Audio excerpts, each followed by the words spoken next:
Tso-u and Terhuopudü. Long ago, in the village of Sechuma, there lived a handsome young man named Tso-u, tall, striking, and good-looking. He was admired by many women, both from his age group and the age groups younger to his. The elders of Sechuma often spoke highly of him, praising him as an exceptional youth. At the same time, there was a maiden named Terhuopudü in the neighboring village of Merema. She was the daughter of noble parents who owned a vast herd of cattle. Her long black hair shimmered in the sunlight whenever she washed it in the village pond. Her beauty was undeniable, and as she walked through the village square, the young man could not help but steal glances at her.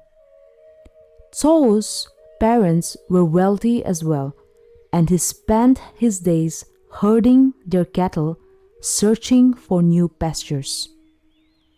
One day, during one of these cattle herding trips, he crossed paths with the beautiful Terhuopudü.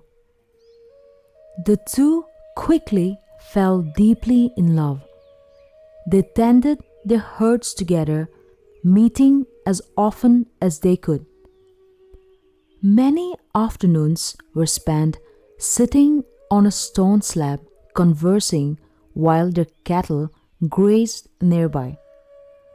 On warm afternoons, they would even fall asleep on the stone side by side. The young lovers dreamed of marrying each other, but their love was bound by the weight of tradition. Long ago, Sechuma had fought a war against Merema. Because of this, it was forbidden for anyone from these villages to marry each other. When Terhuopudü spoke to her parents about marrying Tso-u, they scolded her harshly. "His people killed your relatives. Don't you know it is forbidden to marry someone from that village? We will not allow it." Tso-u faced the same strong opposition from his family about marrying his lover. Despite this, the two continued to meet herding cattle together and sneaking away in the forest, a neutral space where they could be alone. One day, they made a special plan for the next day. Terhuopudü would prepare a feast for the two of them, and they would meet at a secret spot. However, their plans were interrupted by a group of jealous women from Tso-u's age group.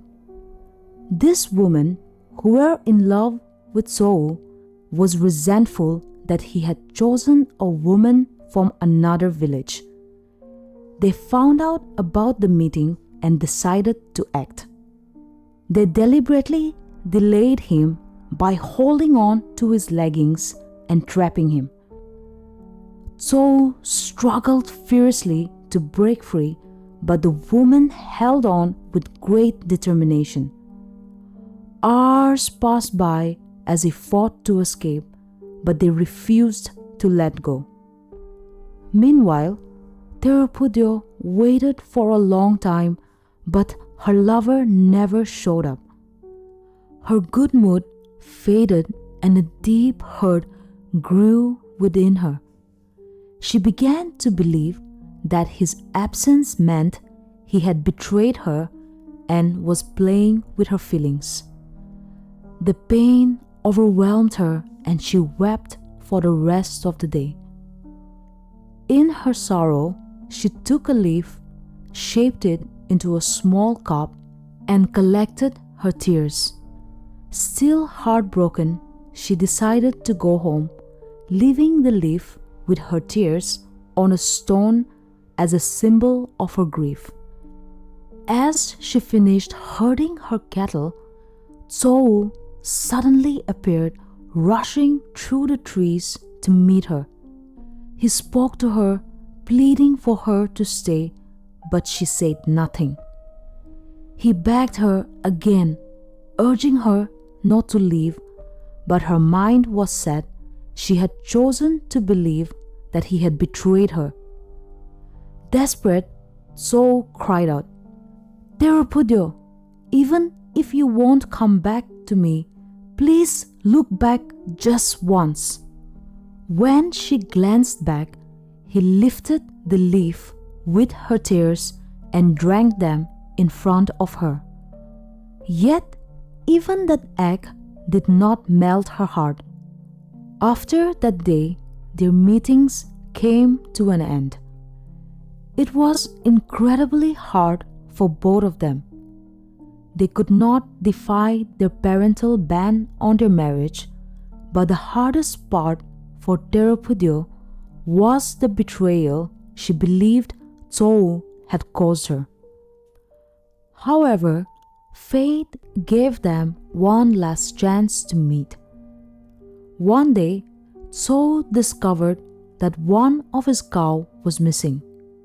He was sure the cow had followed Terhuopudü's herd back to her home. So he went to her house and explained the situation. At that time, Terhuopudü was pounding paddy with her mother, singing a work song as she worked. Without pausing, she called out, telling him the cow was in the cowshed and he could lead it out himself. Hearing her, Tso-u rushed to the cowshed, freed his cow, and quickly leapt back out. Terhuopudü's mother, impressed by his agility, asked, "Who is that young man, so quick and handsome? Whose child is he?" Terhuopudü replied, "That is none other than Tso-u, the suitor of our house, the one that you all disapproved of." Tso-u married a woman from his own village, and Terhuopudü married one of her suitors from her village. Many years passed by, and as fate would have it, their fields lay close to each other. One day, Tso-u was in the field with his young son. They had forgotten to bring coal to start a fire for cooking, so Tso sent his son to borrow a firebrand. The shed where the smoke was coming from belonged to Terhuopudü. When she saw the little boy, she asked, "Whose son are you?" The boy replied, "Tso-u is my father." Terhuopudü gave him the firebrand, but before he left, she took off her necklace and slipped it over his head, saying, "Do not deceive woman the way your father did." The boy ran back to his father and told him about a strange woman and the necklace. When Tso realized it was Terhuopudü, a deep sadness filled him. The thought of her choked him, and he could not eat. All day long he thought about their lost love, and as evening came, he returned home with a heavy heart. Thank you for watching. Subscribe to discover more enchanting tales and rich traditions from the comfort of your home.